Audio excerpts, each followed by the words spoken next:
These are stories we feel deserve more attention than they're getting.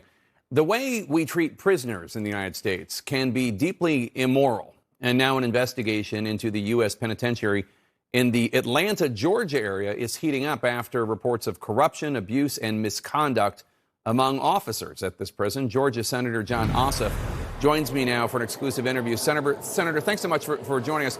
So you're the chair of the Senate Permanent Subcommittee on Investigations, and you're examining what went on in that prison in Atlanta in your home state of Georgia. Where does that investigation stand right now? Jake, good afternoon, and thank you for having me. And in my capacity as chair of the Senate's Permanent Subcommittee on Investigations, I'm leading a bipartisan investigation of abuse, corruption, and misconduct at U.S. Penitentiary in Atlanta, a federal prison, a facility of the Federal Bureau of Prisons.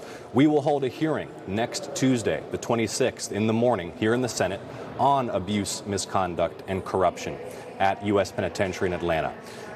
I have issued a subpoena for the director of the Bureau of Prisons, Michael Carvajal, to testify at that hearing because his testimony is vital to our ongoing congressional oversight and to this Senate investigation.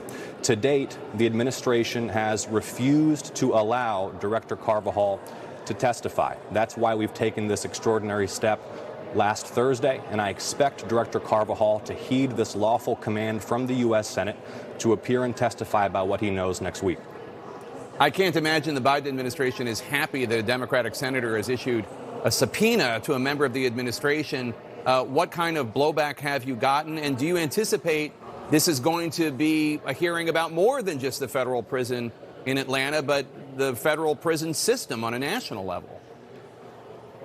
Well, as for the politics, that doesn't concern me. I ran for office with a pledge to investigate corruption and misconduct in the federal government. I ran for office on a pledge to work to clean up our broken federal prison system. And in order to do that, the United States Senate needs the facts. In order to get the facts, we need the director of the Bureau of Prisons to testify under oath before the U.S. Senate. It doesn't matter to me if it's a Republican administration or a Democratic administration. We need Director Carvajal's testimony next week, and I expect the Department of Justice to cease their obstruction of our Senate investigation. For anybody who's read anything about this in the Atlanta Journal-Constitution or other papers, it just sounds like complete chaos at that prison, with prisoners being taken to other prisons surreptitiously, with prisoners coming and going from the prison, meth, marijuana, other drugs, guards selling product to prisoners. What can you tell us about what you know for a fact? Jake, at this point, a week before next week's hearing on the morning of the 26th, I can't get into the details. This is an ongoing investigation.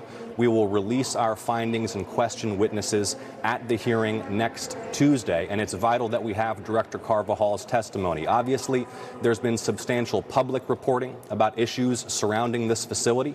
The scope of our investigation is corruption, misconduct, and abuse at this facility, and that's all I can share with the public at this point. But what I want to make crystal clear is this: the U.S. Senate, the U.S. Congress, has an obligation to oversee the executive branch of the United States government.